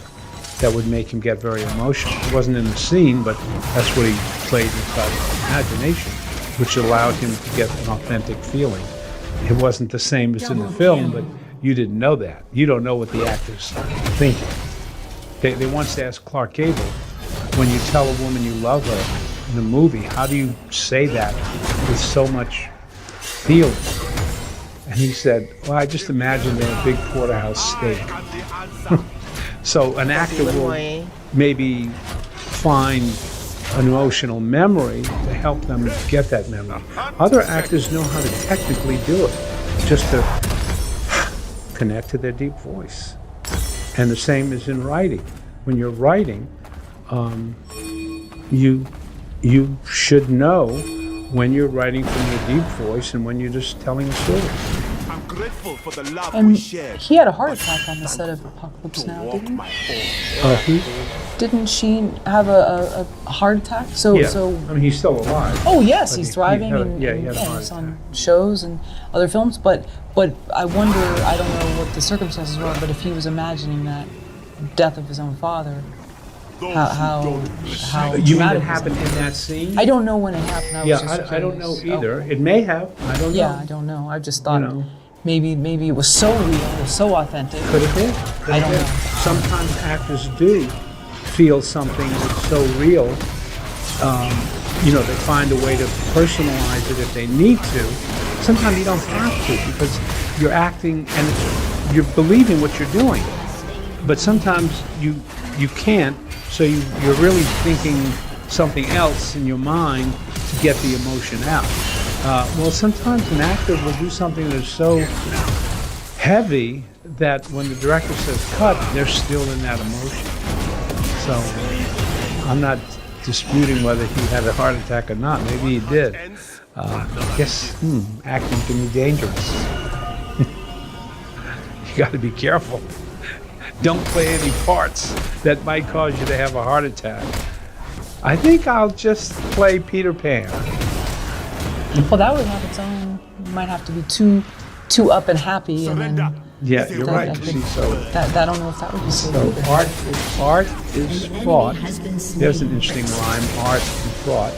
Art is fraught with danger. I like that. Yeah, you should. Yeah, that's your next book. Let's see.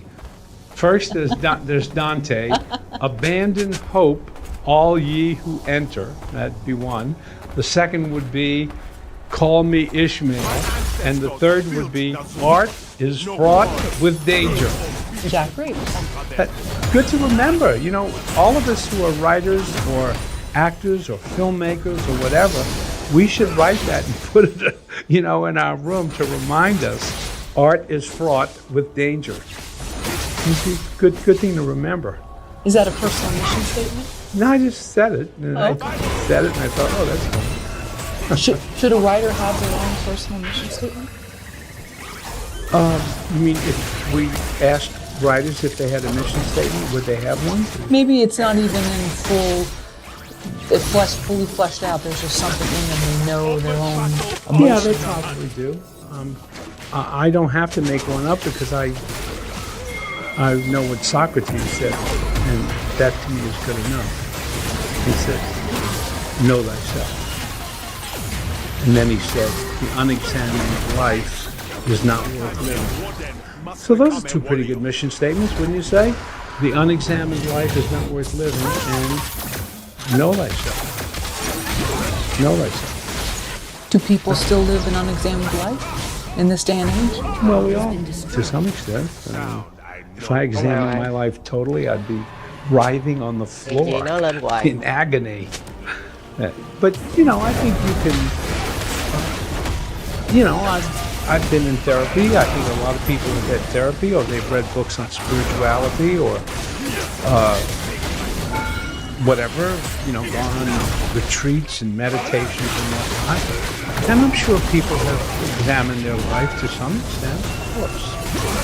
I think you said, though, that good art is not about, forgive me, it was something you said about, good art is not about, kind of like getting all your issues out. It's also about making the viewer feel something. And forgive me, I'm... No, that's true. You're building a chair so people can sit in it. I can be as creative as I want about making a chair. I know my wife got a chair the other day that she really liked, and we sat in it. It looked great. She loved the way it looked, and she said, "Oh, I'm going to put that in my office," and blah blah blah. And one day I sat in it, and I went, "Boy, this chair's really uncomfortable." So, the artist, on some level, they're making something that they hope will touch or astound or shock the viewer. I mean, on one level, you're doing it for yourself. You're exploring your own technical materials. If you're a painter, you're a writer, you're a sculptor. A good friend of mine who's a poet and a sculptress, she began experimenting with cardboard and made the most amazing things. But a lot of times she's just exploring the materials. What if I do this with the cardboard and I bend it this way and I glue it this way? You're experimenting with the material. Same with a writer. And other times, perhaps, you do care about what the viewer will think or get from it. If you write a story or a poem or something, you're saying, okay, what I wrote, you know, it came out of me, but it could be clearer. I don't think my reader's going to get it 100%. So what do I need to add or cut to make it work better? Because a piece of writing works. A piece of writing is like a machine. It works. You know, you get a machine from the hardware store and you plug it in and it doesn't work, you take it back. It might look good. All the parts are put together the right way, but something's wrong. It's not working. And then you bring it and they go, oh, there's a washer here that needs to be put in. Well, same thing with a piece of writing or a poem. I go, oh, that image there is not clear. If the image is not clear, then there's no payoff at the end. So I've got to make that image clear, and then the reader will get it when I get to the end. So you're trying to figure out whether it's a novel or a story or a poem or a play or a screenplay, whatever. Is it working here in this spot? So when you edit, you're not always just correcting grammar and punctuation. You're thinking of it as a device that has to do something to the viewer or the reader. So, something's not working here. What is it? What do I have to do? Do I have to cut something, add something? Maybe move this over here. Oh, sometime when someone reads a poem in my class, I will say to them, read it backwards. Not word for word, but line for line. And it works better backwards, because when we write, we either, it can work either way, we go from an idea to something specific, or we start with something specific, and as we develop the poem, we come into possession of a big idea. And sometimes it works better when you go from the idea to the specific, and sometimes it works better when you go from the specific to an idea. So someone will read something to me and I'll go, oh, okay, they started with an idea and then they got specific. If they flip it, then the reader will get the specific first, and then as the poet comes into possession of the idea, it will make more sense. Well, that's a kind of simplified version of that, but when you're writing, you're thinking, does this work? It's a machine. It's an object. You know, you put a quarter in and it should do what it's supposed to do. And when it doesn't, you fiddle with it. You think of, how do I make this work better? And, you know, there's an old saying, writing is rewriting. So first drafts are usually, that's all, first drafts. I've never written anything that didn't go through more than one draft. In other words, I've never written anything that was perfect the first time out. Now you're supposed to ask me. Well, okay. I was actually thinking about, you said the ending scene of Saving Private Ryan was very emotional. Yeah. So, do you think that scene meant different things to different people? Well, you can't know how something is going to affect them. People can be affected by something 100 different ways. All you can do as an artist or a writer is to make a good guess and say, in order for this scene to work, the line has to be different. or I need to put the line over here, or I need to cut the line and say it this way. You can only guess. You can only imagine. And ultimately, you are satisfying yourself. You're saying, this works for me, so hopefully it'll work for others. Now, with the first draft, you'd said something previously. I said that I've never written a perfect first draft. Well, there was also something you said in another And you were interview. supposed to say, Okay, but why that's is not that? what I'm actually going to say, though. So what I I'm know, going to say but- is But I something won't about give you the genius. answer if you don't ask the question. How about I ask the question afterwards? You can ask it anytime you Let me want. ask the question about genius. We talked about genius. I know what you're referring to. Oh, you do? Okay. What is, I talked about the accidents of genius. yes, thank you. Everyone has genius in them. They just don't know what it is. What they do know is their talent. And your talent will never produce anything great. It will only produce something that's good. Your genius is what is capable of creating something great. But because we rely on our talent, we often never get to our genius, because talent is the obstacle to genius. It's when you don't know what you're doing sometimes. It's when you are falling and you're just at the mercy of the gods, that your genius wakes up and says, this looks like a job for genius man. And genius comes through and you do something and it's amazing. And what do you think of the two things someone says whether it's a painting or a story or a poem or whatever, when they get something that's utterly amazing, what do you think of the two things they say to themselves? It's crap. No, they know it's great. Oh, I see. What do you think they say to themselves? I'm a genius. I'm amazing. No, that's not what they say. Have you ever had that experience where you did something and you go, oh, fuck? I thought just a minute. Yeah, okay. What do you say to yourself? I thought I was going to ask a brilliant question, and then I realized that. No, you asked a different question. Sure. I wanted you to ask the question, why? Okay. That's all. I mean, I've done things where I thought it was amazing, and it didn't get that reception, and then vice versa. But when you knew it was amazing, what was the first thing you said to yourself? It was powerful. Yeah. Okay. I mean, you know, I'm sorry. In my elementary world, I'm going to say it. And you're going to go, oh, of course, you're right. Okay. You write something or you do something as an actor maybe in the middle of a scene, and afterwards you go, oh my God, that was amazing. And then you say to yourself, where did that come from? Oh, okay. Yes. Because you don't know where it came from. Correct. All the other stuff you did, you know it came from your talent. You know that you know how to do that stuff. But this thing, you go, where did that come from? Then what's the next thing you ask yourself? How can I do that again? Exactly. Oh, yay! I got it right. How can I do that again? Right. And the point is, there is no formula. Otherwise, people would be accessing their genius constantly. But they're not. They're usually depending on their talent, which is understandable. That's okay. But talent will only get what's good. Genius will get what's great. But your talent is your biggest obstacle. And when you let go of your talent sometime and are willing to fail because you have no idea what you're doing, sometimes the genius comes to the rescue.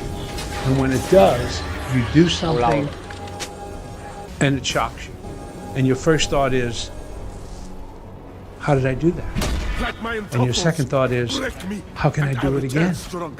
Because you want to do it again, but you can't make it happen. You can only be receptive to it happening. You can only be available for it happening. And how do you make yourself available and receptive? By getting rid of your talent. And if you think that's easy, you have another thought coming, because you and your talent are in cahoots. You say to your talent, make me look good and I'll keep you on the payroll. And your talent says, keep me on the payroll and I'll make you look good. So the two of you got a deal going here. You're both going to make the artist look good. But that's not what you want. What you want is something great. And it's always unexpected, and it's always an accident of your genius. And the accident happens when you're falling off a cliff and all of a sudden you fly. You wouldn't fly if you were on Earth. You can't make it happen, but you're falling. You're in the unknown. You don't know what to do. And you've got to do something because the moment is presenting itself. And when it does, you write something or you do something with your paintbrush or something or sculpting. You put this here and you go, oh, how did I do that? How can I do it again? So that's the relationship between genius and talent. And guess what? I went to a Chinese restaurant one night and I got a fortune cookie, cracked it open, and you know what it said? I've kept it all these years. It said, talent does what it can. Genius does what it must. And I went, that's it. Talent does what it can. It's limited. It does what it can. But genius does what it has to do because you're in trouble. You're falling off a cliff. You've come to a point in your art where you have no idea what to do next. And you blunder into something and you go, fuck. Where'd that come from? How do I do that again? And is that where people get themselves in trouble? Is they think that they can duplicate that over and over? An ally has been slain. Well, I don't know what, gets themselves in trouble. I mean, look, yeah, the whole idea of creating art is to get yourself in trouble as much as you can. But, and in acting too, my acting teacher always used to say, put yourself in danger. He said that, not get yourself in trouble. He said put yourself in danger. What he meant was be in a place where your character is in danger and things will happen. None of us want to be in trouble. We do the best we can. And we will rely on our talent. The more talented you are, the more you will rely on your talent. The less talented you are, the more likely you are to have creative accidents because you have nothing to rely on. You have no idea what the hell you're doing. And sometimes, the amateur, wins at poker the first night because you don't know what you're doing. So that can happen. But if you're going to do it long enough, at some point you can't say I'm an amateur anymore. You have to say, look, I know what I'm doing. I have some talent. I know I'm going to rely on it sometime. But if I can once in a while get rid of my talent, hopefully, because if your genius came up every time you got rid of your talent, then it would be simple. It's the accidents of your genius. And when it doesn't come up, what happens? You create shit. I'm a failure. Not I'm a failure. This failed right now. And that's how I get better, by failing.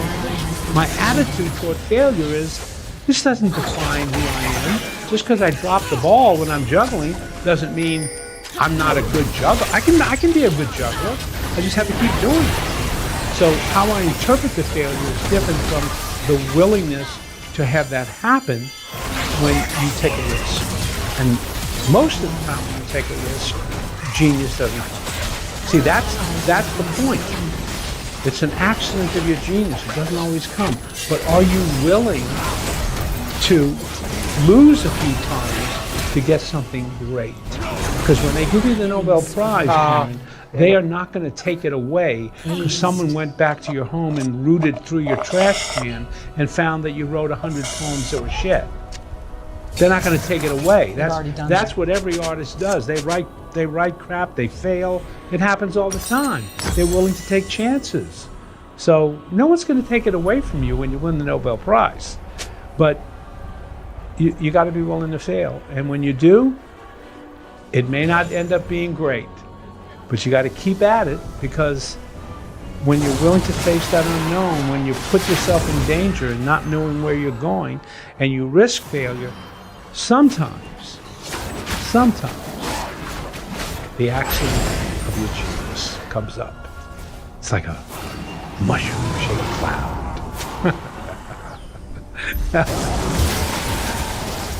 So anyway, I've said this to my students, and they're always surprised because everyone has this notion that sometimes you just write something and it's perfect as soon as you write it. It happens. Everyone assumes that happens, that everybody gets lucky sometime. And I said to them, I have never written something in a first draft that was perfect, that never had to have any change. And what do they say to that? No, they'll say why. Oh no. Oh, that's right. Okay, sorry. Whose line is it? Why do they say that? No, why is that? Oh, sorry. Okay, let me try that again. Why is that? This is funny. This is a joke. This is a funny joke. Where you? Okay. Let me try it. Sorry. Let's. Why is that? Well, wait. No. Let's a little digression here. Okay. So you're going to interview me, okay? Okay. And make sure you speak loud so they can hear you. Sure. You have to say, I understand you're the world's greatest comedian. Jack, okay. Mr. Graves, I understand that you are the world's greatest comedian? And I say yes. Then you say, to what do you attribute your great success? Can you hear?